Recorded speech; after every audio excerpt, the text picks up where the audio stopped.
Hello there and welcome to another edition of the Husker Online show. It is 4th of July week, and we're still going to be with you all week. We have Husker Online headlines a day earlier. We are a day earlier as well for you with our Husker Online show, knowing that a lot of people have traveling plans. We have plans, but we wanted to get these shows in. I really don't have plans. This is July 1. July 1. Crazy. I know.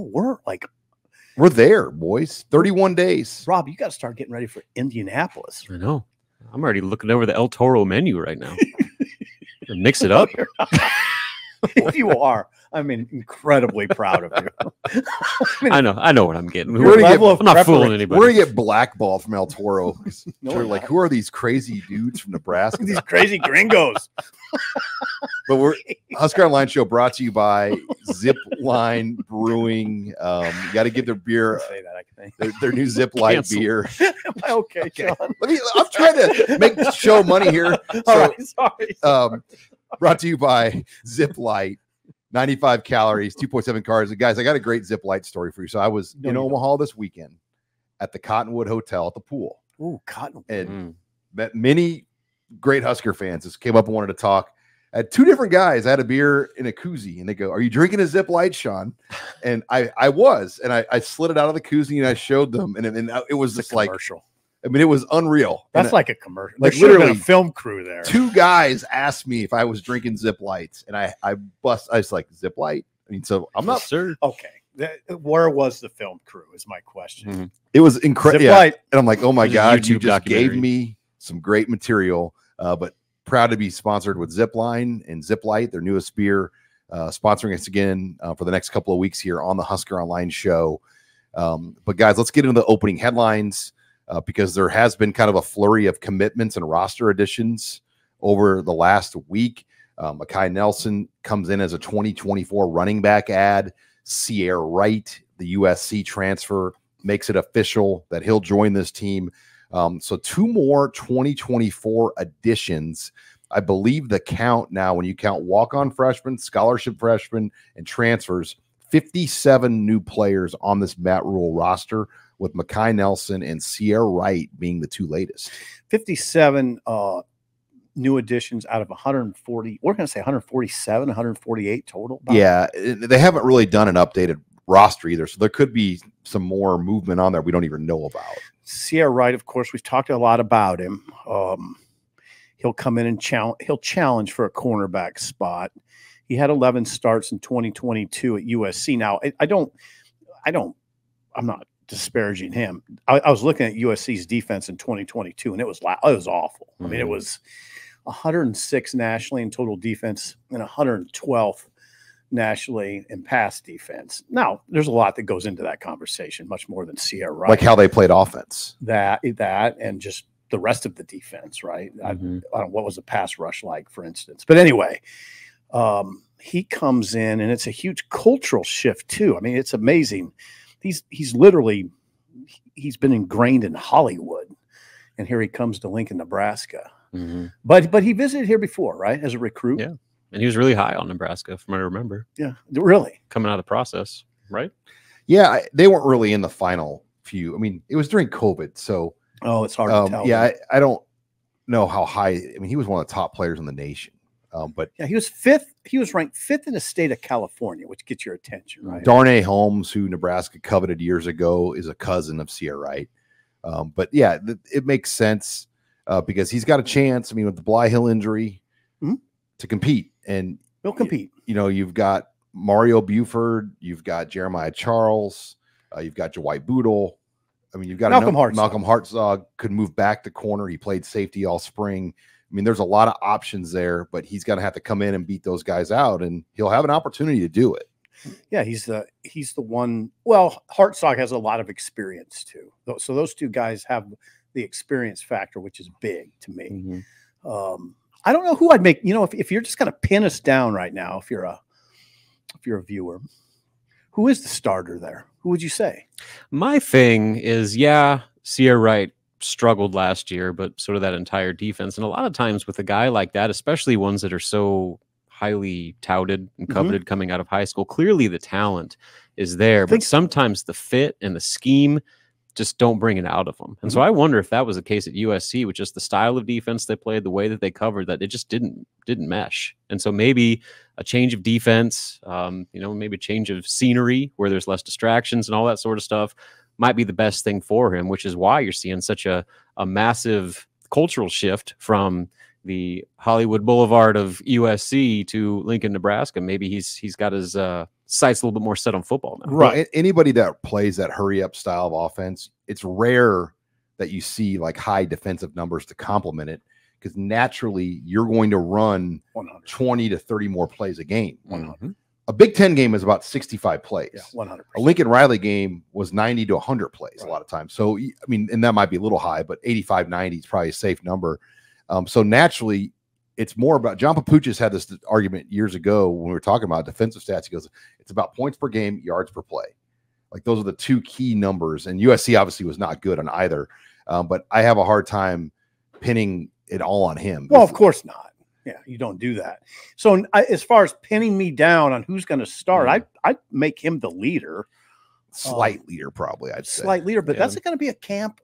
That'll be one of those beautiful things about camp. There's some position battles that are pretty interesting, that being probably the best one. And you have to think that he at least has in his mind that he's got a pretty good chance. Otherwise, he probably wouldn't come here. Like, do you think that he transferred from USC with his profile to just be a third or fourth string guy? Like, I think he's coming here expecting that he's going to win the job. Maybe he hasn't been told anything, but I think in his mind, he probably saw an opportunity that drew him to come to Nebraska. Well, and Evan Cooper, I mean, probably sold that to him, is my guess too. I mean, again, Sear talked to On3's Hayes Fawcett, who he made his announcement with, and there's been no other comments really, real limited comments from him. So we don't really have an idea, and we've tried to reach him multiple times. I called him yesterday, Sean. We've got him on the phone. He pushed off interviews a few times, so we have no insight on his pick. But Mekhi Nelson, there's not a lot to add there, but this is an interesting 2024 ad as well. Yeah, because you just didn't even fathom that they were looking for a 2024 running back right now, but they saw something they liked in him. Once they knew he could get eligible to come, they took him. He ran a 10.8 in the 100, so he's an explosive guy, big back. Pretty big. I watched his film. He's interesting. He reminds me a little bit of Jamarian Parker, probably a little more physical than Jamarian Parker. Runs a little. I mean, that's not to say Jamarian Parker's not physical. Mekhi Nelson just is a little bit more. He'll explode into contact and hammer people. I've told you, Jamarian Parker just is kind of like a ghost. He gets into traffic and just comes out of it somehow without getting touched. Mekhi Nelson will get touched, but man, he does a lot of. I mean, he'll make it tough for a defender. So yeah, Sean, I don't know if he can come in and play right away, but I wouldn't. You don't rule it out. It's not that hard of a position to learn, except now the pass blocking can be an issue. It can. And the injury life of some of these guys on Nebraska's roster. I mean, in one game, the entire running back position completely changed for Nebraska. Well, that's a I was talking about camp battles. Corners one. I'd say running backs one. I mean, I think that'll be it'll be interesting to see who trots out there first against UTEP. Yeah, I mean, just not just starting job, but the rotation too. How they're going to get those guys, because they got a lot of bodies, but none of them are really established commodities in terms of being reliable every game, every down type backs. And then the Huskers, the story of the Polynesian pipeline in Lincoln continues with two additions this week. Brian Tapu, who plays for one of the OGs of the Polynesian pipeline at Nebraska, Tonu Finoti. I like that, Sean. OG. His player committed in Nebraska this past week. Oregon State had him for a couple of days, switched back to Nebraska. He left Lincoln more or less a silent commit, and then that was a shocker. And then he comes back to Nebraska. Then Houston Kayahana Torres commits to Nebraska, #1 ranked player in Hawaii, according to the On3 industry rankings, which is all the ratings merged into one. Beautiful. So they've gotten two really good Polynesian players. There's a couple more out there, but quietly they're putting together, the Polynesian, the largest group of Polynesian players we've seen on Nebraska's roster. Yeah, it's kind of interesting. And you mentioned the OGs. Dominic Raiola in 1997 is the one who kind of started the Polynesian influx during that time period, 1997. Tonu was part of that. Tony Tata was part of that. Junior Taguai was part of that. Dan Billy Waldrop was part of that. I may be missing a couple, but those were the main guys. And now, yeah, we're starting to, it's kind of slowly, quietly happened. There, I mean, you don't think about Keona Wilhite, but he's a Polynesian. Sua Lefato, Polynesian. These two recent commits are Polynesian. Of course, Dylan, I mean, the big one, the big horse, Dylan Raiola is a big one. So, yeah, Sean, it's kind of quiet. It's kind of quietly happened. These two offensive linemen, Kahina Torres, center. You know what? I like that. I like that they've earmarked him as a center. There's something I like about, okay, this kid's going to be your center. He's going to work with Donovan Raiola and Donovan's brothers, Dominic, one of the best, probably the second best center to ever play for Nebraska, behind Remington. So, and he's a mauler. I watched Kahina Torres. He's a mauler. He's the kind of guy that puts a guy on the ground and doesn't help him up. I mean, that's what he is. Puts him on the ground, looks at him, and walks off. I kind of like that. Hey, check out this. I just sent this to Megan. This is the Polynesian Pipeline, the OGs of Nebraska. This was back from the year 2000. Help me out, Sean. Daily Nebraskan. Here we go. Whoa, hell yeah. Hell yeah.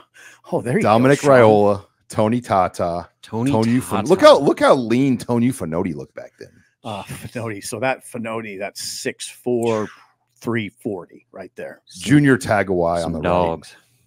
That was Daily Nebraska. Remember, like Daily Nebraskan, like they were able to always, for whatever reason, we were able to do like photo shoots with guys. Oh yeah, and you would just write like features galore, and then they would like set up these photo shoots, elaborate photo shoots. Like imagine asking Keith Mann if we can get. I mean, it's just not. They don't do that kind of. You just don't get that kind of access anymore. That photo makes this show. It's historical. We don't even have to say anything the rest of the day.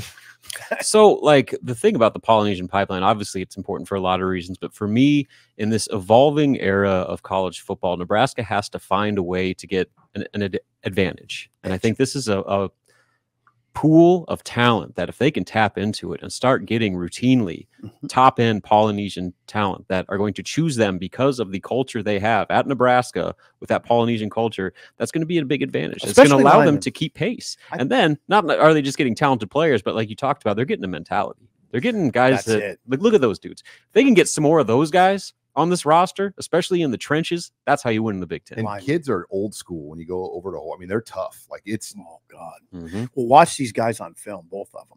Tapu he's only played a year, so he's very raw, but see him in that photo. We listed him on On3 at 6'8". Now they measured him at 6'5", but I would tell you, look at him. He's all of 6'5". He's a hulking presence. Yeah, he's a big 6'5". He's a hulking presence on the edge. You know, he's a tackle. And you can tell he's inexperienced on film. You can see the inexperience, but you can also see what Robin's talking about. He's kind of he's mean. I mean, he's tough. You need that. He can play, he can play football. Kahina Torres is just, you just see it. I mean, you just see toughness. He'll be great in the middle of the line. All right, when we come back, I want to talk more about in-state recruiting. Chase Lofton goes to Florida State. We'll weigh in on that and kind of some other in-state things brewing next. You're listening here to the Husker Online Show. And we're back here on the Husker Online Show. Sean Callahan, Steve Sipple, Robin Washut, getting you through the 4th of July weekend. Husker Online Show, again, brought to you this week by Zipline Brewing. Pick up a 6-pack of the new ZipLite beer, take it to your barbecue. And by the way, when you're going to your barbecue, also get some Omaha Steaks. They got the great special we've been pumping and talking about. They're doing 50% off site wide, but Husker Online, we're going to give you another $30 off. You got to use the promo code though, Husker Online. Get anything you want: steaks, hot dogs, sides, desserts, chicken, whatever your heart desires, hamburgers. Be the hero of that 4th of July barbecue when you roll in with just a cooler full of Omaha Steaks meat. Yeah. Be the dude. $30 off with promo code Husker Online. They're already going to give you 50% off. Use that promo code Husker Online, and Steve Sipple himself is giving you another $30 off. Yeah, I'll do that because I'm getting paid a ton of money here. Go to omahasteaks.com. Thanks again to Omaha Steaks for sponsoring us on the Husker Online Show. Okay, I want to talk in-state recruiting. Okay. Because it has been kind of a wild turn the last few days with the particularly Chase Lofton, the tight end from Elkhorn North that transferred to Millard South. #1 player in the state by On3. Okay. The only player by On3 in the top 300 right now in the state.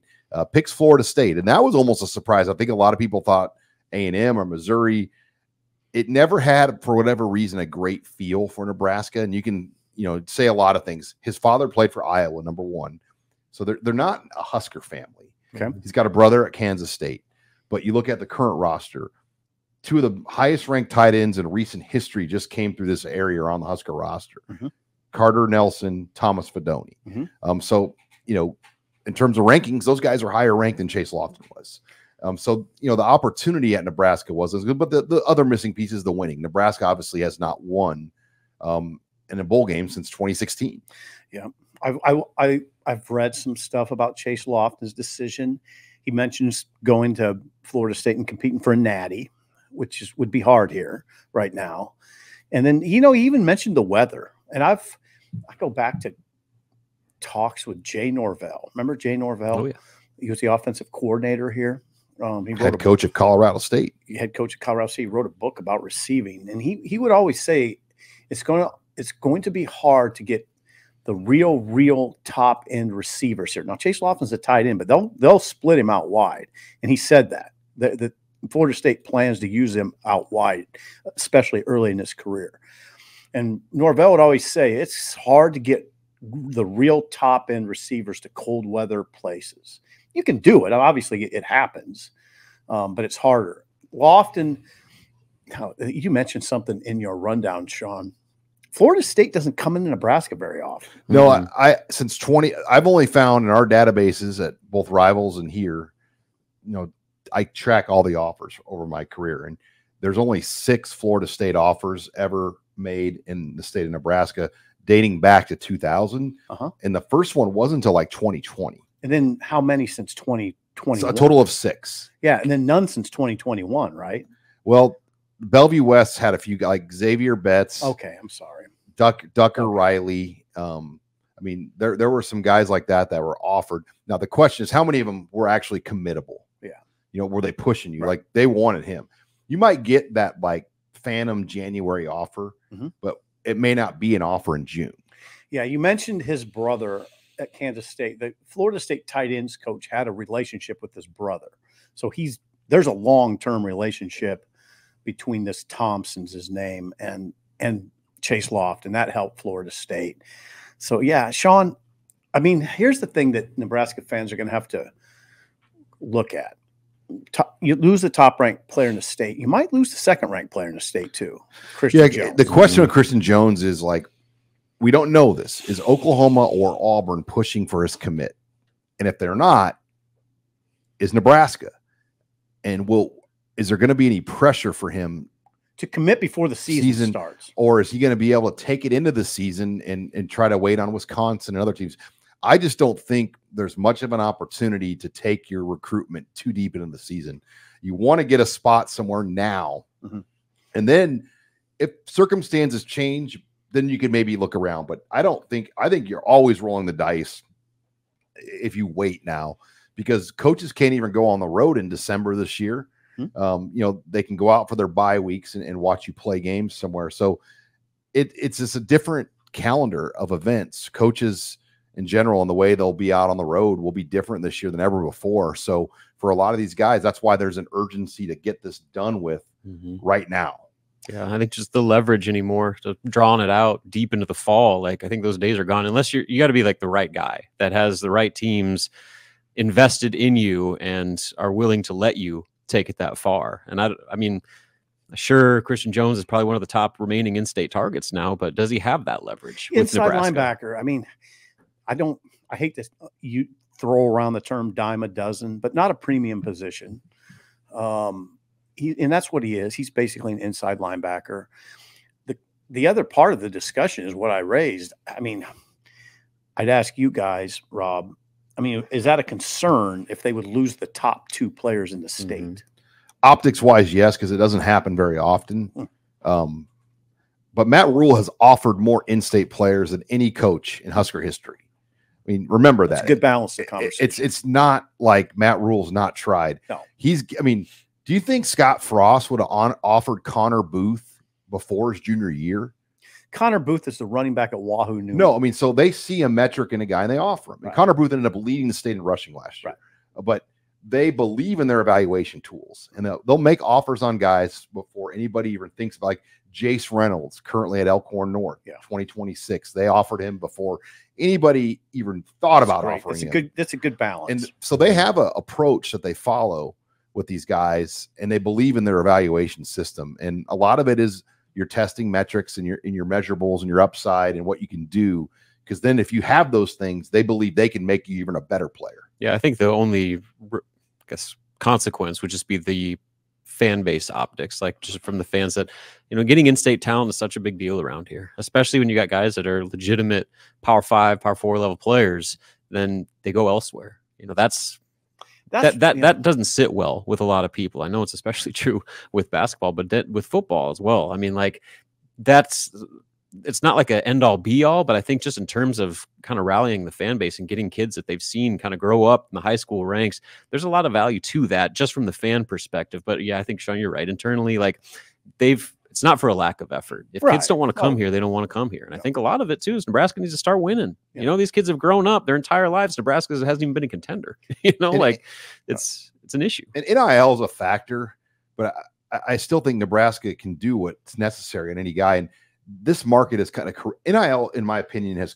kind of corrected itself over the course of the last few years. And, there's a roster. Shannon Terry talks about this all the time.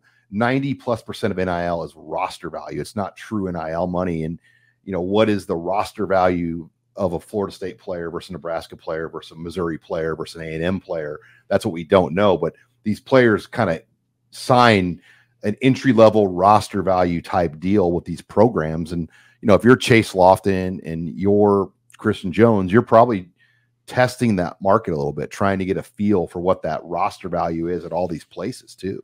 Sure, for sure, Sean. I mean, the way I look at Lofton is, I guess I have some disappointment because I watched him. I mean, he's good. He's a good player. I mean, I know, Sean, you're right. Thomas Fedoni, Carter Nelson. Lofton would fit though. I mean, you can't have enough good weapons. And Lofton is a weapon. I mean, he's fast for that size. Again, Florida State's talking about splitting him out early in his career. Mm-hmm. He's big and fast. Florida State's having a heck of a recruiting class too. See, I mean, to me, it's a tough loss because he's so good. I think he's a top player in the state. Did Carter Nelson impact him at all? I mean, just the fact that you have a guy that's probably a similar role that is. Well, and Fedoni. Yeah. I wouldn't be surprised at all.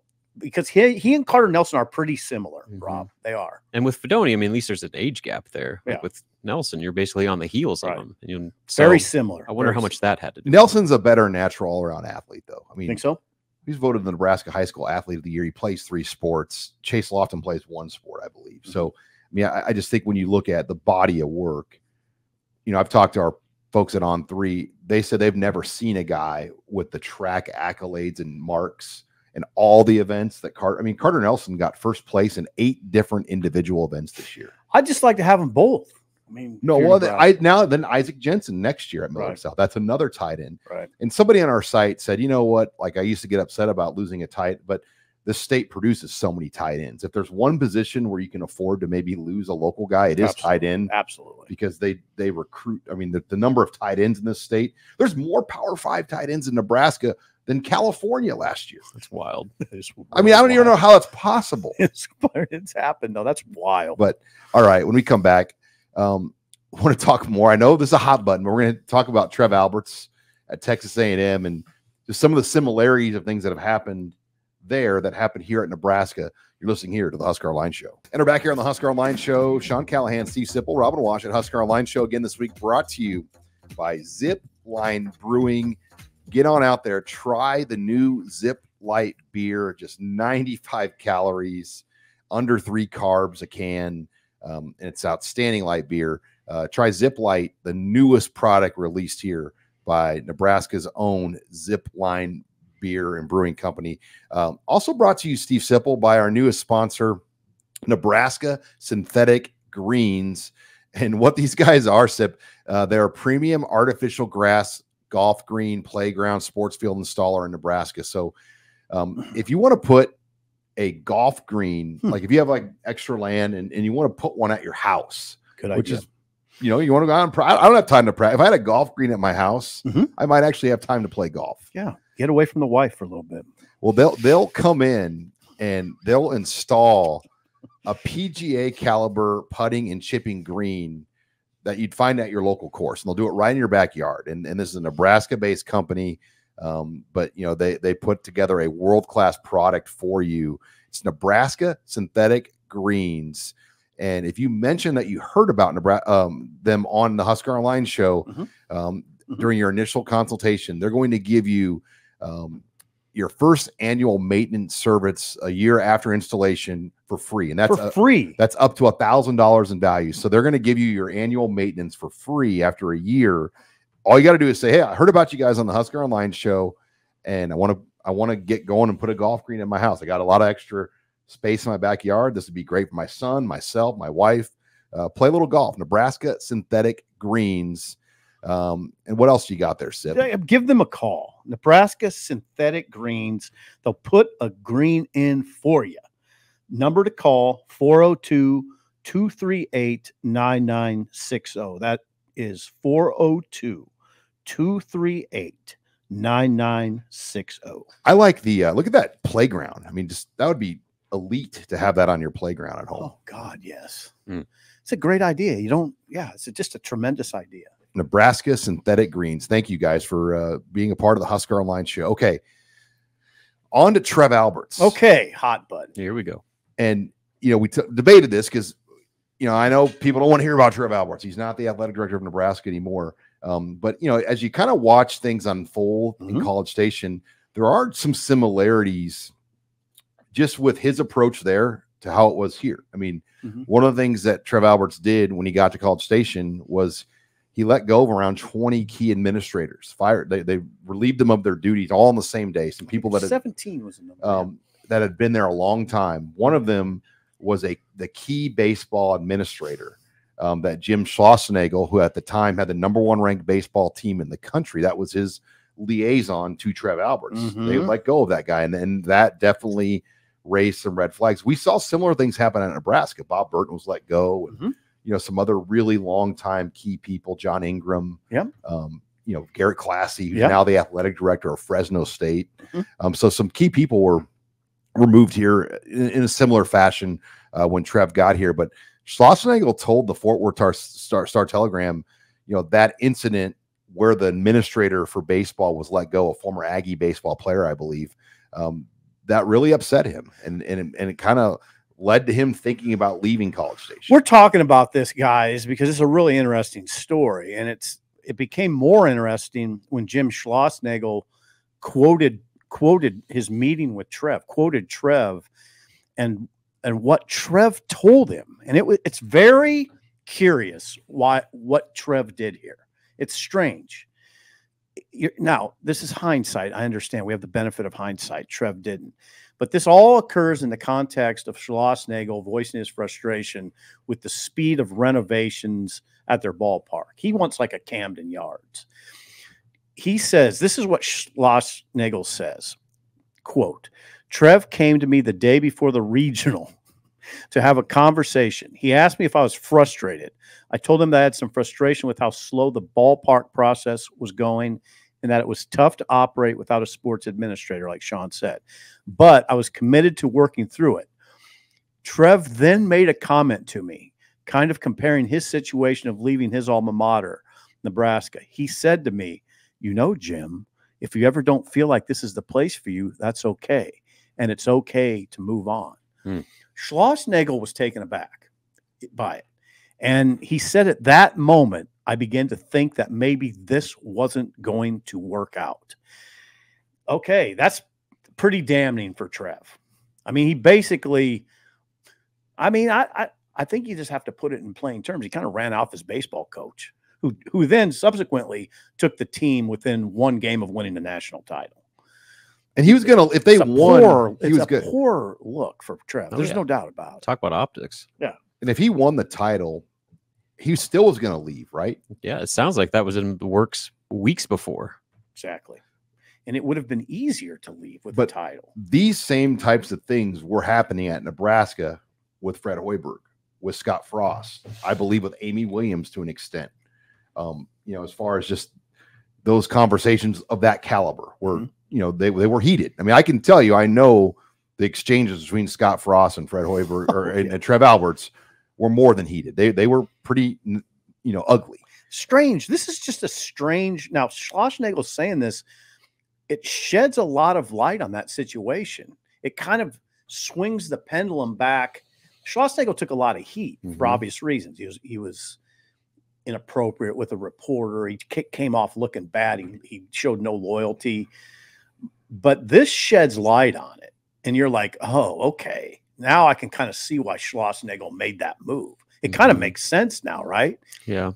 And I think it's another example. And a lot of stuff happened at Nebraska too, where Trev kind of has this plan and this agenda of how he wants things to be done. And he's more than willing to ruffle feathers and, cut people, both within his staff, with coaches, and do all sorts of things to get that agenda and that plan in motion. And I wonder if this is one of those deals where he just saw baseball as expendable. And yeah, it's maybe. like, you know what? Sure, you had a great season, but guess what?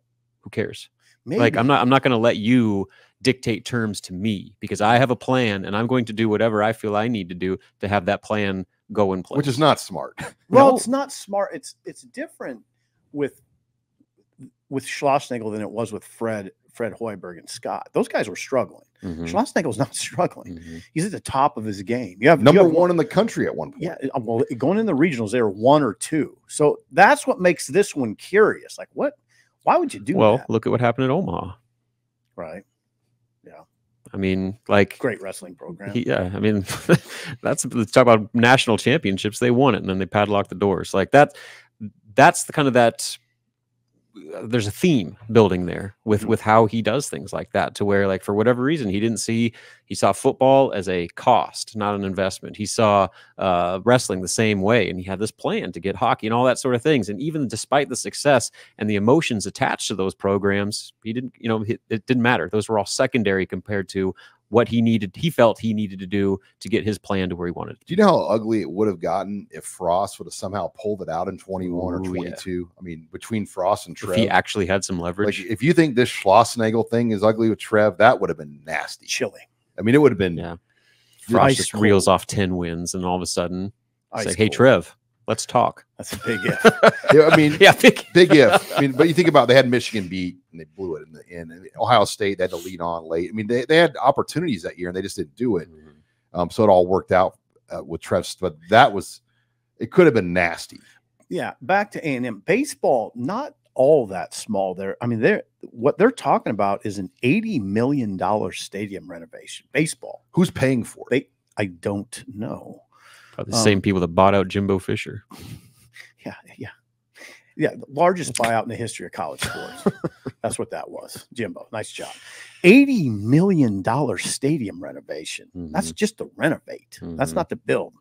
I mean, so baseball's not small. I mean, it's not maybe what gets Trev's blood pumping, but it's pretty big. There's only like 2 or 3 teams that make money on baseball after all. LSU's one of them, and the Mississippi schools, I believe, are right there. But to make money on baseball, especially if you use private charters, which SEC schools do, you've got to have a lot of revenue coming in. That's why I wonder where the disconnect with, like I said, I was kind of referring to Trev's plan. Like, maybe in his mind, baseball doesn't fall into that because it's not a moneymaker. And he views with this new landscape, he always talks about the changing landscape of college athletics. It's all football with a little bit of men's basketball, and anything else is just expendable. That could be. Volleyball makes money too. That's my theory. That could be, but man, they're pumping money into it. So Schlossnagel obviously felt uncomfortable and bolted. I mean, and listen, Chris Del Conte and Schlossnagel are friends. I mean, longtime colleagues, friends. Chris Del Conte was his boss at TCU. So he just went to somewhere where he was much more comfortable with his superior. Makes sense. It all makes sense, especially in the context of that conversation. All right, we come back. Abby Barmore will join the show, and we'll take your questions in the mailbag. You're listening here to the Husker Online Show. Back here on the Husker Online Show, Sean Callahan, Steve Sipple, Robin Washett, Husker Online Show this week. Again, brought to you by Zipline Brewing Company. If you haven't done it already, make sure you try the new ZipLite beer they just released. 95 calories, 2.7 carbs, and it's outstanding beer for the summer, for your barbecues. Husker Online Show also brought to you by who, Steve Sipple? Larson Motors. Larson Motors in Nebraska City.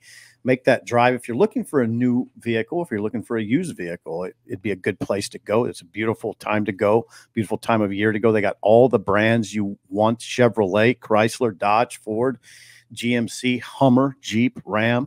You can find what you need up there on a big lot. Make that trip. And you know what we always say, guys? Real people, real deals. There you go. Larson Motors. I'm on their website right now, larsonmotorgroup.com. And by the way, easy to navigate that website. Get on it. All right. Before we get Abby into the mailbag, Abby, it has been a busy morning for Nebraska volleyball. John Cook adds another big commit, and this is kind of their hot and heavy season. Give our listeners a little insight on the latest Husker. Yes, Nebraska added Keone Williams. She is from Fort Worth, Texas, a 6'4" middle blocker, and she ranks either 6 or 7 in her class. So a big-time get for Nebraska, and I kind of expect this to be the last addition into this class. They already have 2 outside hitters for the 2026 class. Both also rank in the top 10, so no surprise here, but another really good class John Cook has put together for himself. All right, well, let's delve into the mailbag. What do you got? Okay, first one. What kind of setback would an 85-man roster be for Nebraska? I think pretty significant. You know, in this case right now, that would be 60 players removed from the roster. And it's a big number. I mean, huge. That's just it's unfathomable. I mean, and that's why I don't think they're going to do this like to that level, because you would just be I mean, 60 players out of your locker room, you'd say, all right, Pack, you're out of here. And then you would disrupt their lives, their futures, their education. So I hope they don't do it. I don't see them doing something that drastic. It wouldn't surprise me, though, if they put like a 120 cap on things. And I think the thought is the conferences could make these decisions where each league can decide their number. In the Big Ten, real quick, Rob, in the Big Ten, Nebraska wouldn't be the only one profoundly affected. There's rosters. Wisconsin, Iowa. Yeah, there's rosters that are over 130, over 120. So go ahead. Yeah, I mean, I'm just going to continue with that, in that Nebraska would be probably one of the more affected programs out there, but they'd be far from the only one.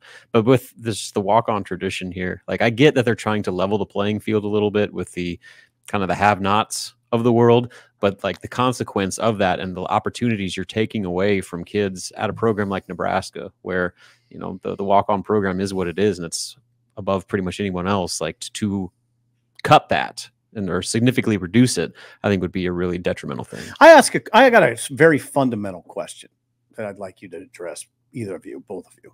Could you have a spring game with 85 players? Probably not. No. They can barely do it now with 130. So you would not have a spring game. There's thought about spring football just think about that, just that for Nebraska. Spring football is turning into like OTAs and like an NFL style. Yeah, a lot of schools aren't even doing spring games anymore. Do you see that at Nebraska, though? How, like, that's a tradition. It's a huge deal. That would just go by the wayside. That's not small.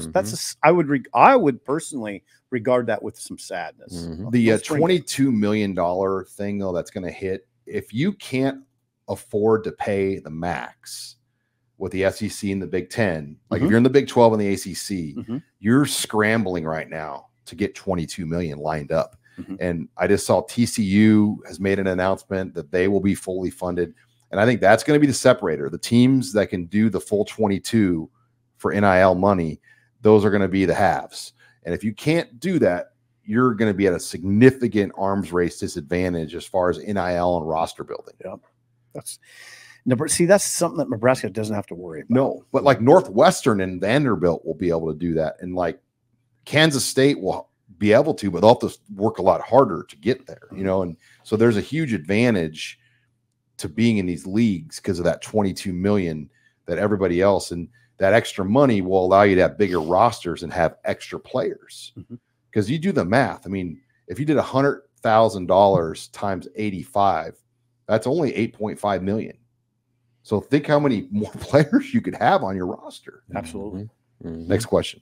Okay, next one. What is the biggest difference in recruiting between Matt Rule, Mike Riley, and Scott Frost?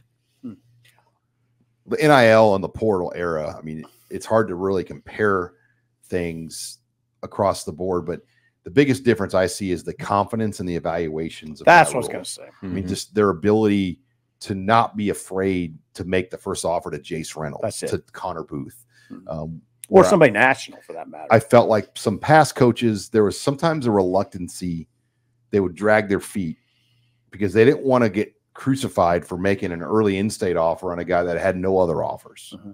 Yeah, without a doubt, it's that. It's just the amount of emphasis they put on their evaluation and the very specific list of things that they're looking for in a prospect, where it's not just their stars or their rankings or the level of competition they're playing against. It's how their speed, their strength, their agility, all that sort of things that they can kind of foresee how they can utilize that in their program, and not just even the position they're playing in high school, but being able to kind of project how someone might grow and develop into another spot potentially down the road. And I'd say also they don't care what the outside perception is.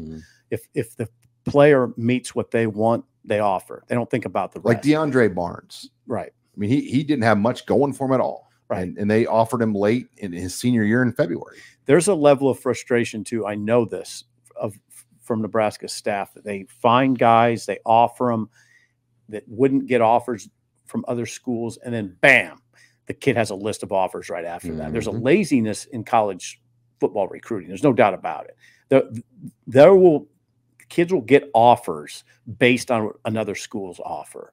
And I know it frustrates Nebraska coaches that they'll find somebody or offer somebody that's a little questionable, and then boom, the kid will have 7 offers the next day. Yeah, next question. Sorry. Are we ready? Yeah. Okay. What position are you most excited for and most apprehensive about this upcoming season? Basketball or football? You could do either. Volleyball. Basketball's positionless, Steve. It sort of is. Soccer. Football. What position am I most excited about? Dylan Raiola, man. Yeah. I mean, I'm okay. Say the next one. Receiver. I'd say receiver. Just the upgrades they've made there. The 100. I think the 2 transfers, Naor and Banks, then the gains that you're going to see from Jalen Lloyd, maybe Malachi Coleman, and just what that will look like. I think that has me excited. My biggest concern, God, I'm still concerned about kicker a little bit. Oh yeah. Nothing wrong with that. Because how Specialist. long close, snapper kicker. how close these games are. Yeah, 100. And I mean, Nebraska needs every point they can get, and they have to have consistency at that position. Yeah. No doubt. Go ahead, Rob.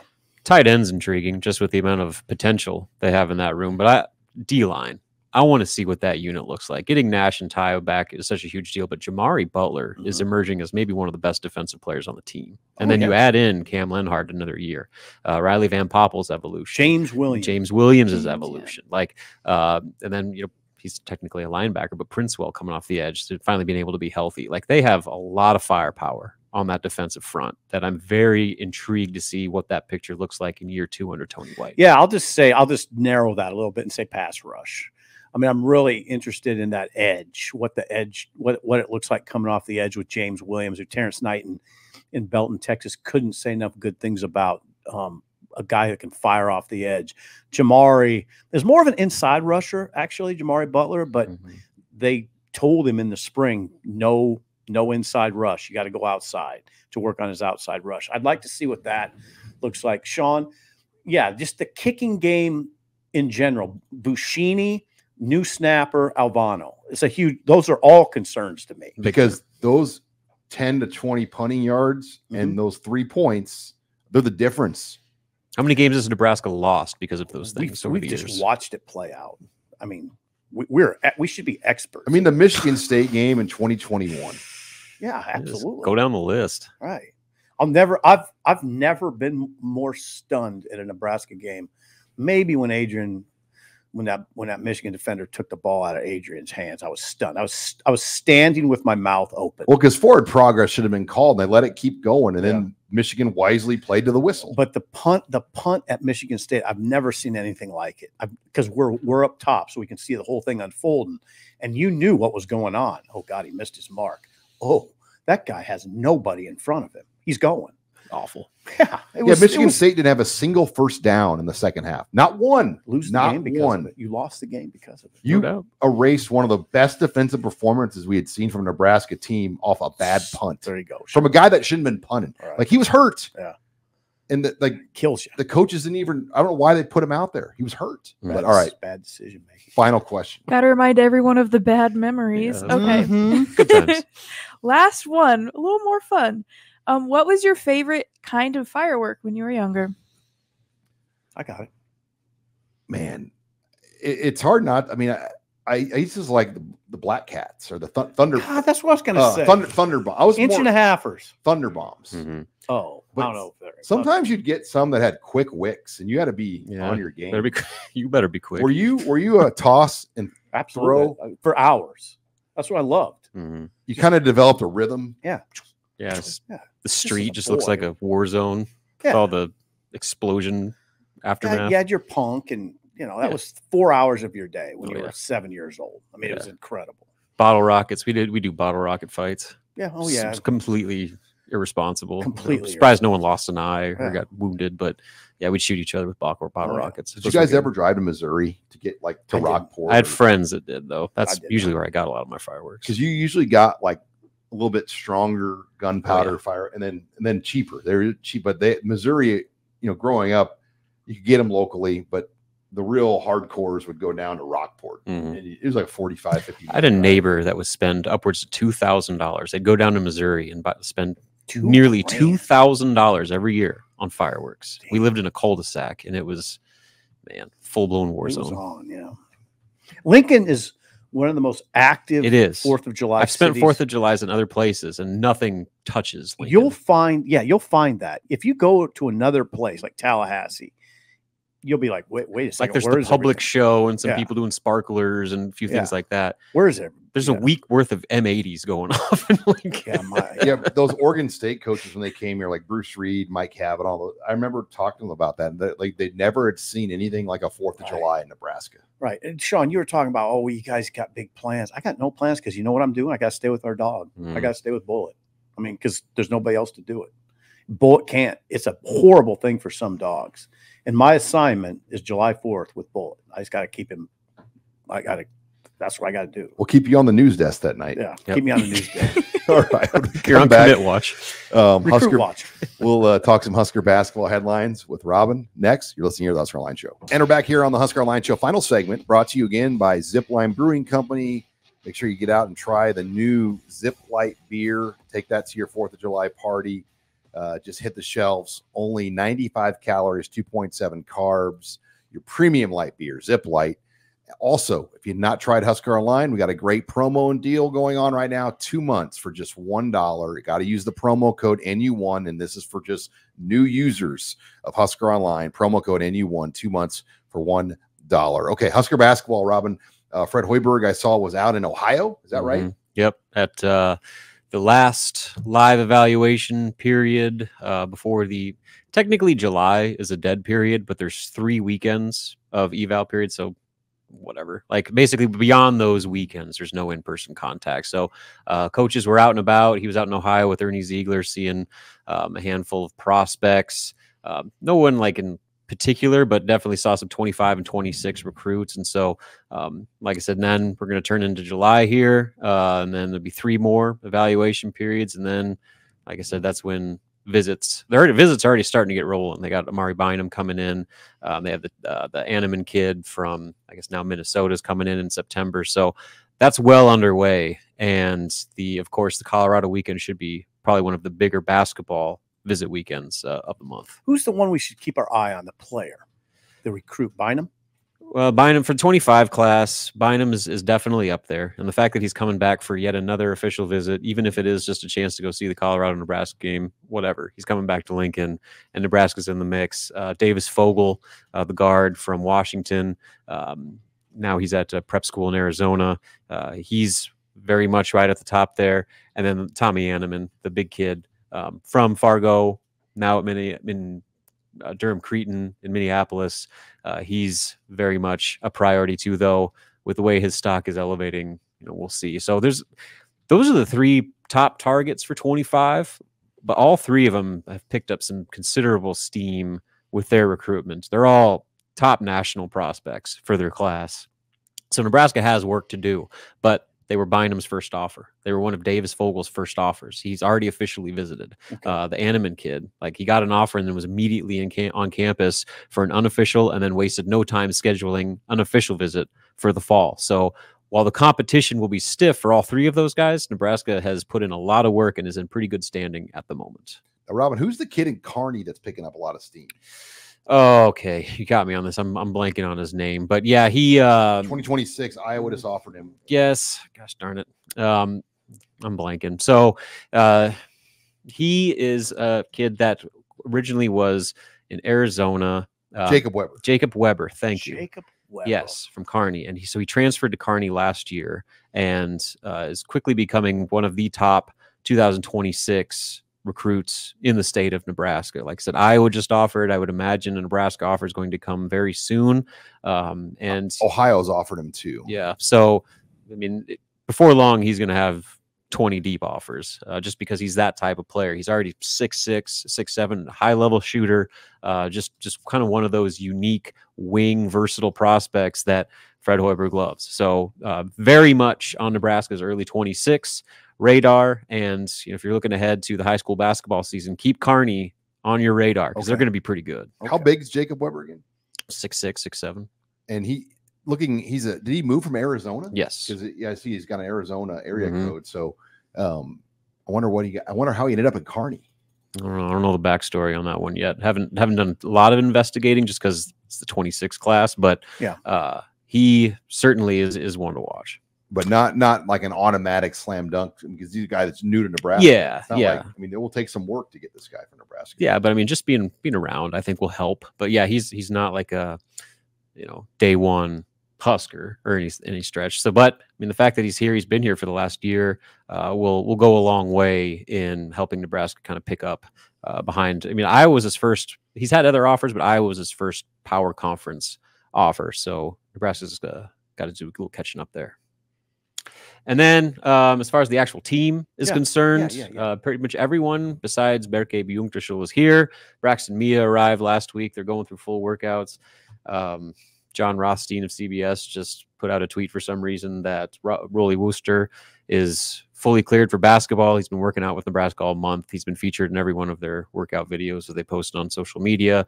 So I guess that's official. He missed some time last year with a leg injury, which I guess is kind of the reason for that, but it really wasn't a surprise. But I guess now there's confirmation that he is fully good to go in summer workouts. Okay. All right. Well, lots to keep up with.